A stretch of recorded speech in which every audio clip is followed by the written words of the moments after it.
Welcome to Women's Sports Weekly, where women's sports happens every day, but we talk about it once a week. I'm Carolyn. And I'm Danielle. Women's Sports Weekly is a podcast where we discuss the latest news, explore interesting stories, and share our love for women's sports. Follow us on Instagram, YouTube, and TikTok at Women's Sports Weekly Pod. Follow us and rate us on Spotify and Apple Podcasts. If you follow us and rate us on Spotify and Apple Podcasts, you should send us a screenshot of that rating, of that 5-star rating, because we will send you a Women's Sports Weekly sticker for free and a nice little personalized note. So please rate us 5 stars. We have one 1-star rating on Apple Podcasts. I know exactly who it was. Who? I think it was Michael Porter Jr. or one of his family members, because back when we had a big discussion about Michael Porter Jr. in one of our earlier episodes, he wasn't at that time allowing anyone to add him to anything. So I found his sisters and tagged them to our post, which looking back was probably not my best move, a little bit petty of me. And we have one 1-star rating from way back then. And I'm pretty sure it was either him or someone in his family. Wow. Do you think that's probably right? Or do you think we have another enemy who is giving us a 1-star rating? I really haven't thought about it that much.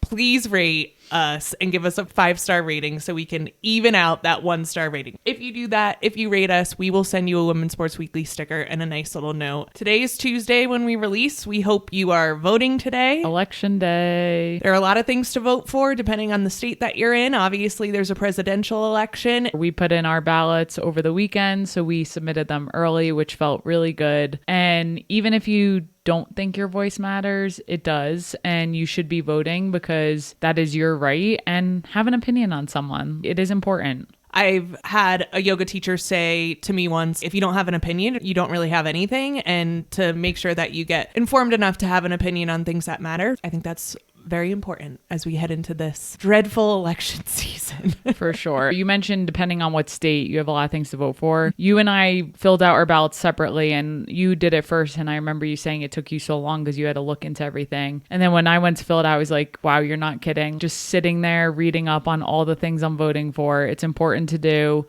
Yes, it takes time, but just take an hour or so out of your time to submit that. Outside of voting, tell us what you did this weekend. We're recording early today, which is new for us. So usually we record at nighttime. Sometimes we've had a couple of drinks when we record, and that has gone really, really poorly to the point where I've had to edit for numerous hours because we just had one too many drinks. That was only one time. It only happened once, but it was enough to scar me for life. And now we're recording early. And I'm drinking coffee. Wow. It is a whole new day for us. And so this will be interesting to see how we do when we record early. But this past weekend, we had a chill weekend here in Denver. It was great because I think even though my body feels better from the jet lag from Kenya, like I can't even imagine what our last episode sounded like because I just feel like I was so jet lagged and tired. However, I feel a little bit more normal now. And I know that jet lag is still a thing, so we're still tired at night. But we went out and got a few drinks, just us two on Saturday. It's really nice when we just have some one-on-one time. And we got talking about things that haunt us,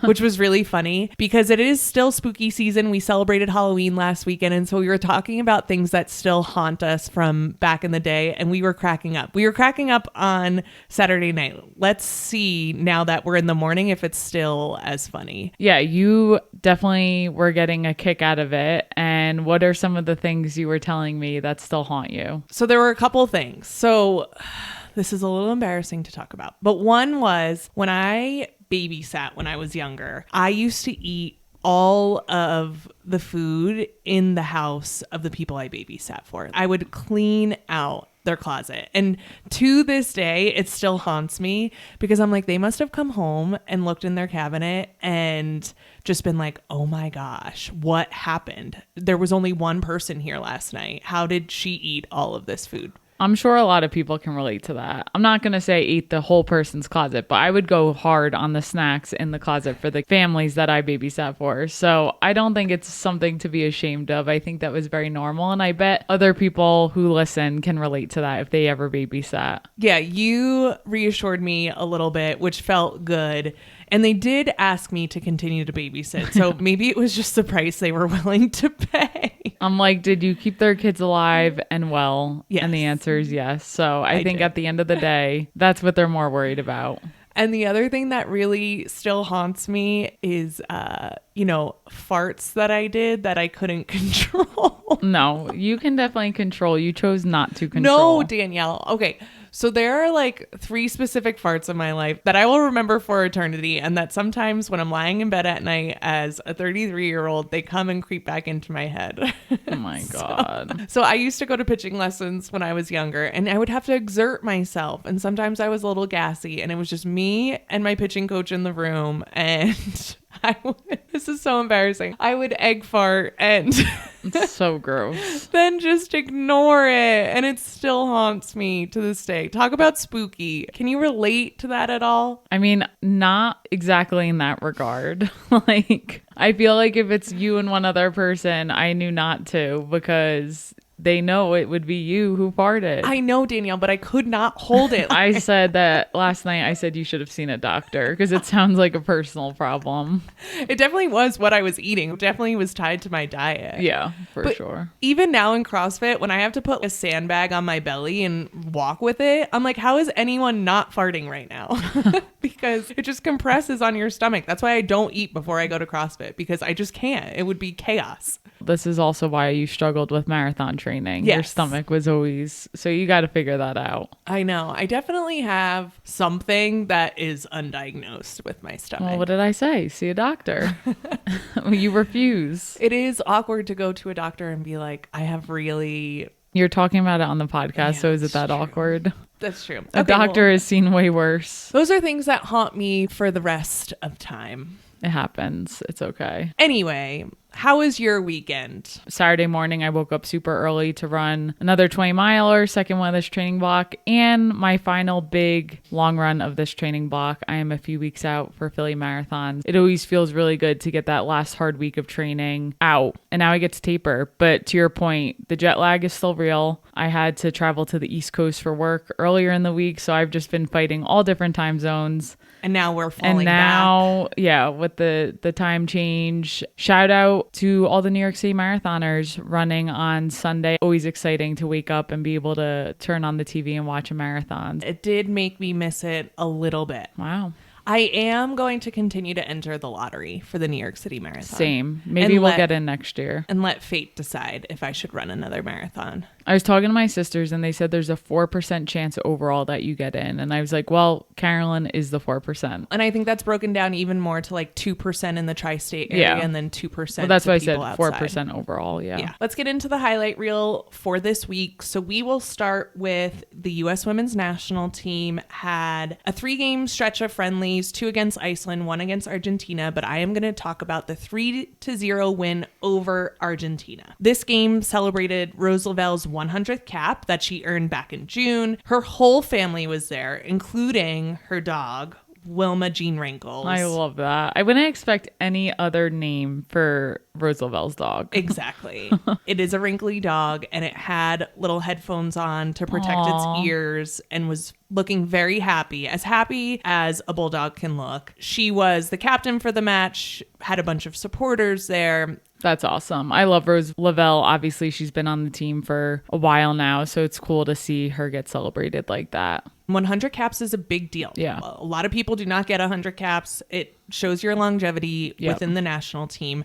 It's a really big accomplishment. The NWSL is about to enter playoffs, and Emma Hayes, the head coach for the U.S. women's national team, has really changed up the lineup over this 3-game stretch to 1, make sure everyone's staying healthy as they head into NWSL playoffs, and 2, to provide a lot of new experience to new players, which I think is great. 3 different U.S. women's national team players started and received their first caps in this game. Ava Gattino, Mandy Hott, and Alyssa Melanson. You can see what Emma Hayes is doing here, trying to get people their first caps, trying to see different rotations, trying really to get people experience and build the program out over the long run, which I think is so incredibly smart, and still finding ways to win games, which really speaks to her as a head coach. Hal Hirschfeld, Emily Sams, Yasmin Ryan, and Emma Sears all earned their first caps in the series against Iceland, and Emma Sears became the fourth U.S. women's national team player to record a goal and an assist in her debut. Wow. So first time playing for the national team, great. scores a goal, gets an assist. Hal Hirschfeld, my crush in the NWSL, also received her first start on Wednesday against Argentina. Getting to see her in the midfield, and I think the midfield for the U.S. women's national team is where they struggle the most. And so to see her in that midfield position was really cool. I hope she can continue in that role because she played solidly in the game against Argentina. It's cool to see Emma Hayes mix it up like that and just see where players land. And obviously you can do those things in practice, but to be able to do it in a game and let the spectators also see how those players pan out, it's good coaching strategy. We need to take a moment for Naomi Girma. Your favorite. She is a center back for the U.S. women's national team. She plays defense. She headed her first international goal in the 37th minute versus Argentina. Her smile from ear to ear, she has the most perfect teeth, the most perfect skin, her first international goal. Then in the 44th minute, she's part of an own goal. So Argentina had an own goal that made it 2-0 US, but it was off Naomi Girma. Naomi Girma had a critical play in it. So she's now contributed to 2 goals. That's awesome. And then in the 49th minute, she heads home her second goal of the game, scores herself a brace, and the U.S. are up 3-0, and that's how it stands. She's 24 years old. She's arguably the best player in soccer right now. She is so solid, such a good leader, and she comes from the center back and goes up and goes and scores goals. Her job is to prevent goals, and she's out there scoring. It was so amazing to see. I saw something that Sophia Smith posted, and she was like, here's the 4th member of Triple Espresso, my best friend Naomi Girma. And apparently she scores goals now. And I thought that was really cool to see because I know those two are very close. And it's just cool to see her be so dynamic on the field. And the players that we looked up to when we were younger and in high school and college, the Megan Rapinos, the Kelly O'Hara's who are now retiring. Now these younger groups of girls who are looking to the U.S. women's national team have someone like Naomi Girma to look up to. Yeah. Women are always put in this position where they have to say that, oh, I'm doing this for the future generations. And it's like, well, men never have to say that. They do it for themselves. They do it because they love the sport. And that should be enough. Women are always put in a position where they have to be providing back to the younger generations. However, I just think it's so cool that young girls have someone like Naomi Girma to look up to. The U.S. women's national team closes out 2024 in Europe. This is going to be some really difficult matches, a really good test after the Olympics. So it'll be interesting to see how Emma Hayes structures the roster, and it will be after the NWSL season. But they close out 2024 in Europe with matches against second-ranked England on November 30th and then 11th ranked Netherlands, which we know that the Netherlands, we've had some fun matches with them in the past. That will be on December 3rd. So some big matches coming up in friendlies. And although friendlies are called friendlies, they're not tournament matches. They do contribute to your overall ranking. So any national team match is a big match. Looking forward to watching those in the coming months. Yes. Up next, we have number 2 Nebraska Cornhuskers, who swept number 7 Wisconsin Badgers in NCAA volleyball this past Friday night. We watched this match. It was a packed stadium. The crowd consisted of 7,229 fans. It just looked insane in there. This was the first time Nebraska beat Wisconsin at Wisconsin since 2013. To beat someone on their home court in front of that many people, it is difficult to do. Yeah. As you can see, they haven't done it since 2013. Yes. And watching this game, even though Nebraska swept them, the momentum shifts were insane. I, a few times, couldn't believe that Wisconsin couldn't pull off one of the sets, but Nebraska won the sets 25-21, 25-22 and 25-19, all very close. Nebraska handled the momentum shifts. Yep. I think it's so difficult to do that, to give the momentum to the opposing team and have a belief that like, we're going to be okay. They're going to have a couple momentum shifts, but we're going to be able to bounce back. That is a sign of an incredible team. And to sweep a team like this, Wisconsin is number 7, Nebraska's number 2. To sweep a number 7 team, they made Wisconsin look like not a number 7 team. Wisconsin against any other team is going to look a lot better than the way they looked in this match. I thought it was interesting. You had mentioned on Friday night, wow, they call a lot of timeouts. I think that kind of contributed to some of the momentum shifts. It's go, go, go. And then all of a sudden you have a timeout and the momentum changes. So interesting to see how that plays a role. I think too many timeouts. Yeah. That's my personal feeling. I've never played volleyball. Maybe they very much need them, but it just felt like a lot of timeouts. It did. Nebraska was led by Taylor Landfair, who had 13 kills, and Merritt Beeson, who had 11 kills. The Nebraska defense was the key factor in this game. As a team, they totaled 10.5 blocks, which you might be wondering, how do you have 10.5 blocks? Tell us about that. So the total number of team blocks is the sum of block solos, so one person going up, and then half the number of block assists. So if 2 people go up and they block it and it goes in on the other team's side, it's counted as 1/2 of a block. That's interesting. Very interesting. They don't give a block to each person, which is how you can get 0.5. Interesting. And with that, there's a little less than a month until the bracket for the 2024 NCAA Division I women's volleyball tournament is chosen. That will take place on December 1st. And you can expect to see a lot of Big Ten teams in that bracket. For sure. The Big Ten is stacked. So looking forward to that as well. Yes. Up next, we got WNBA news. So last week we had spoken about some of the WNBA coaches who were fired. Even when we released last week, there were more coaches fired: Christy Sides, Stephanie White. However, everyone knew that the Stephanie White firing from the Connecticut Sun was really to set her up to take the role at the Indiana Fever. So this past week, she was announced the new coach at the Indiana Fever. She is a very good coach.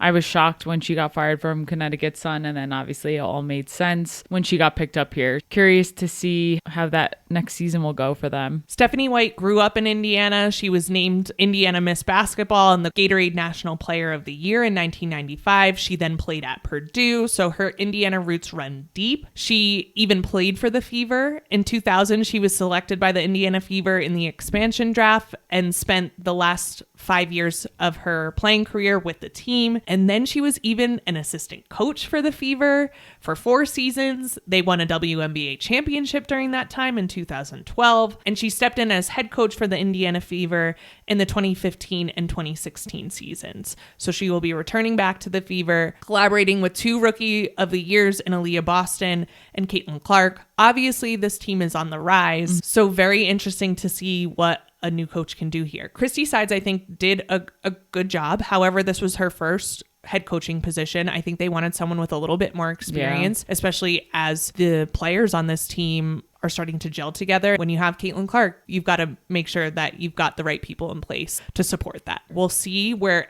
all of these coaches end up. So many coaches have been fired, and I understand it. I guess, to a point. I understand it because the WNBA is just growing so rapidly, and they want to make sure they have the best in order to make sure that they get a fan base, right? However, we've been talking about the officials so much. Are we going to get any updates on what officials have been fired, do you think? I doubt it. I need like a Reddit page of the ins and outs of the WNBA officials. Actually, I need a reality show of the WNBA officials. I think that would be really helpful. We should get to know them, get to know their biases, get to know why they wanted to be a referee in the first place. Don't you think? A reality TV show for refs. Talk about more distractions, but I guess that would be pretty entertaining. It would be really messy, right? Yeah. You know, my dirty little secret is I like to watch Housewives of New Jersey, and just putting refs in that situation, I can't even imagine. I think we know so little about the refs because if we knew any more about them,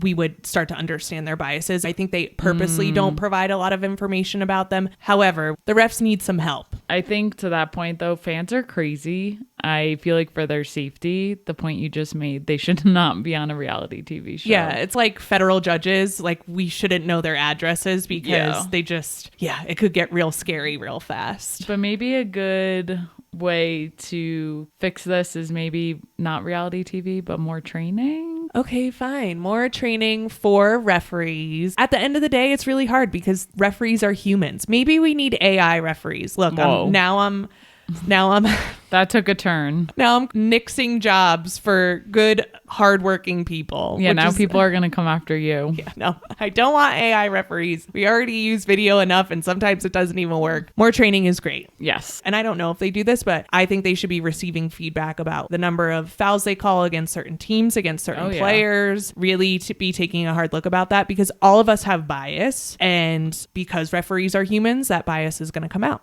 Those are all great points. We'll see how the refs do in the upcoming season. All right, let's head into ACC Cross Country Championships. Yes, so the 2024 ACC Cross Country Championship took place this past Friday, November 1st. We had the opportunity to watch, and the women competed in the 6K for this competition. Grace Hartman, a sophomore from NC State, came in first overall with a time of 19 minutes, 15.1 seconds. So a 6K is a little bit longer than a 5K, so a little bit longer than 3 miles. And Grace did it in 19 minutes. Yes, she was moving. She was really ahead of the other runners until the end. When you see the times of the other runners, you'll know they weren't that far ahead. But for a while, I feel like she was the only one on the camera when they were panning in on her on the course. Then you have Sylvia Jalelgo, freshman from Clemson, who came in second with a time of 19 minutes, 22.6 seconds. And Hannah Gape, sophomore from NC State, finished in third at 19 minutes, 26.5 seconds. Even though in the top three you had 2 NC State runners, they did not come in first. This was the first time in Notre Dame history that they won the ACC Cross Country Championship. The way the scoring happens in these races is whatever place you come in, that's the number of points. Grace, who came in first, she got 1 point. They add up all the points, and the teams with the lower scores, that's how they rank them. So Notre Dame came in first place, Stanford came in second place, and then North Carolina came in third place. So NC State didn't even make the top 3. Correct. And they hosted this championship. It was interesting when we were watching, because if you're exerting yourself to your highest ability, especially at a distance like that, your legs, the lactic acid just builds up, and some people just collapse. We were watching people collapse after the finish line. We were seeing people trip before the finish line. We were like, what the hell is happening right now? I say this all the time. Runners are an interesting breed. They just are. I think they're a little too extreme. And talk about things that haunt someone. The falling towards the end, the falling after, it looked like a war crime zone. scene. Yeah, it looked like a war zone afterwards. And I was like, this is what we're doing to our bodies. It's something that I don't understand. I'm so happy for those who find joy in it, but it doesn't look joyful at all while they're doing it or after. There's a reason they call it the pain cave, and running, you are in that pain cave. But it was really cool to watch. And quick shout out to senior Abby Lovies, who is my sister's boyfriend's sister. Whoa, how do I follow that one? She runs for Boston College, and she was the top finisher for the Eagles. Overall, she placed 20th with a time of 20 minutes, 9.2 seconds. And the top 21 finishers earned all ACC honors. So she earned that honor as well. We have not had the chance to meet Abby yet, but I really hope we get to meet her. I would love to pick her brain about competing at that level, and it was really cool to see her on TV and place first for Boston College. So congrats to all the runners out there, and shout out Abby. Love it. Those are the highlights for this week. Now we will get into the deep dive. Once again, talk about the NWSL and talk about the upcoming playoffs. Playoffs are coming up for the NWSL. Headed into this past weekend, there were 3 teams, the Portland Thorns, Bay FC, and Racing Louisville, who were vying for 2 NWSL playoff spots to round out the top 8. Louisville was in the hardest position because they needed people to lose in order for them to make it. If Portland and Bay FC won, they automatically received their bids, and both of them did just that. So the Portland Thorns beat Angel City 3-0 to secure their spot last Friday. Christine Sinclair plays for the Portland Thorns.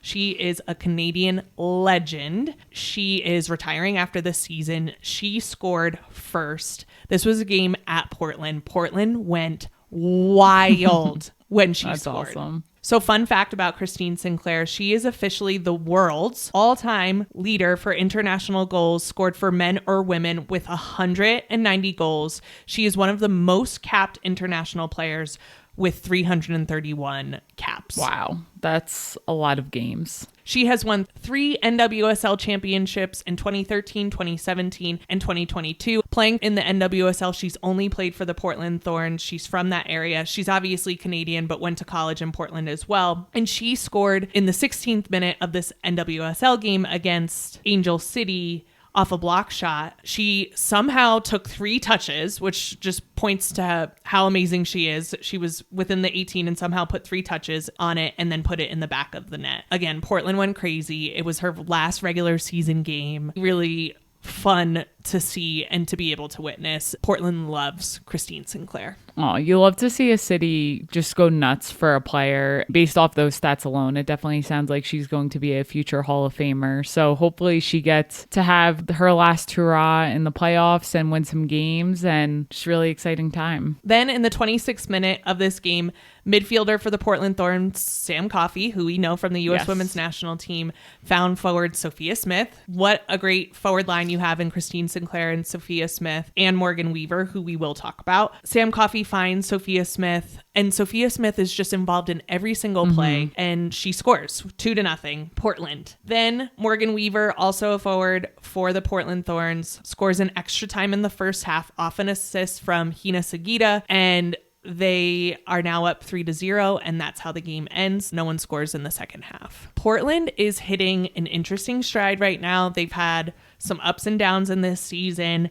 but they are looking good. They are looking healthy, which they haven't been looking pretty much all season. I am going to knock on wood real quick, because you like to jinx teams. Yes. But I do just want to mention that last year, there were only 6 teams in playoffs because we had a recent expansion this year with Bay FC and the Utah Royals joining the NWSL. So last year, there were only 6 teams in the playoffs. Gotham secured that 6th spot last year. They went on to win the entire thing. So these playoffs get a little crazy, and it's about teams that are getting hot. If Portland can continue to stay healthy and play the way that they can make a serious run here. Bay FC, as I mentioned, is in its inaugural season, and they beat the Houston Dash last Saturday 3-2. Kind of a crazy game to secure their spots in the playoffs. That's really impressive for a team who is in their first season to secure a place in playoffs. That must be really exciting for that program. Yeah, I think they said it's only the second time in NWSL history that's happened. Wow. I believe that's the stat. Rachel Kundananji for Bay FC led the team with 2 goals, scored a brace, including the game winner in the 54th minute. And then the third goal was actually an own goal scored by the Houston Dash. You hate to see it. I know. Houston Dash have struggled all year, have had some coaching issues, and their attendance at Houston is pretty low. So just a team that is struggling. Hope that we can see some changes in the offseason to bring them back up to form. So let's talk about these playoffs. Right now, at the time of recording, we know some of the seeding, but not all of the seeding for the top 8. We know who's in it. We just don't know the exact seeding. So the Orlando Pride is in the 1 spot, Washington Spirit in number 2, Gotham in number 3, and the KC Current are in the top 4. They will all have home games in the first games. Right. North Carolina Courage is in the 5 spot, and then Bay FC, Portland, and Chicago are figuring out how they're going to round out the bottom at the time of recording. When we release, you'll already know that. The playoffs consist of 4 quarterfinal matches. There's no byes to the semifinals. So last year there was a bye to the semifinal because there were 6 teams with 8 teams. There's no byes. We're going to have 4 quarterfinal matches. The top seed hosts the 8th seed, and we go on from there. The winner of those matches then play in the semifinals, and then we go on to the championship. The 2024 NWSL Championship game will take place at 8 p.m. Eastern Time on Saturday, November 23rd. Whoa, it's the day before my marathon. Sorry, keep going. Okay. At CPKC Stadium in Kansas City, Missouri. Great place to play and is guaranteed to be a fun show no matter who's playing in it. Again, these playoffs can get a little bit funky and crazy, so can't wait to see who's going to be in the championship game. But let's get into what we are looking forward to this week, starting with the quarterfinals in the NWSL. Let's do it. So this weekend, beginning Friday, November 8th through November 10th, is NWSL playoffs first round quarterfinals. Orlando Pride will take on the 8th seed Friday, November 8th at 8 p.m. Eastern Time on Prime Video. And then on Saturday, November 9th, the KC Current will take on the NC Courage, North Carolina Courage, at 12 p.m. Eastern Time on CBS and Paramount Plus. Games continue throughout the whole weekend for that quarterfinals. For me, I have college basketball coming up. Can you believe college basketball is here? We love it. I'm so excited. Number 1, South Carolina, Go Cox, will play number 9, NC State, on Sunday, November 10th at 3 p.m. on ESPN. This is a rematch of the semifinals of the Final Four this past season, so should be a really exciting game. Do you think South Carolina is going undefeated this season? I don't. I would think that would be incredibly difficult. To do it once is insane. To be able to do it 2 seasons in a row, I think UConn has done it before. They had a 100-game winning streak or something back when Stewie played. I don't know the exact stat, so it's possible. Not saying it's not possible. It's extremely difficult. Do I think they're going to do it? I don't know. The teams are just so stacked this year. It's not like they're on top and everyone else just sucks. I can't say I have strong feelings that they will. Yeah, I don't like to say this. I almost hope that they don't, because my anxiety level gets way too high when there's that much on the line. And I think you learn from losses. I want them to be a Final Four team for sure. I want them to win another national championship. The added pressure of also having to maintain an undefeated season, I feel like, is just way too much. Yeah. I think it's something that they can handle, obviously. They handled it last year perfectly fine. It'll be very interesting to see this matchup with NC State, because it's going to be kind of like, where is South Carolina? Are they this team that is just blowing top 10 teams out of the water? Or are they a team that, because all of these teams are getting so good, that this is going to just be a battle? Last year in the opening weekend, we saw Colorado beat LSU. Yeah. And that was like okay, LSU is not going to be a team that's just going to beat everybody. They're going to have to fight. And I'm wondering if it's going to be similar for South Carolina this year. I do think overall South Carolina is better and they're returning. That's just my feeling. I just think they're better returning than LSU was last year, but it's a great point. Are they complacent right now? I have no idea. And that's going to play a big role in it. I'm excited to see all of these games. So glad to have college basketball back. I'm so excited. Cannot wait. That is it for this week. We will see you next week on Women's Sports Weekly.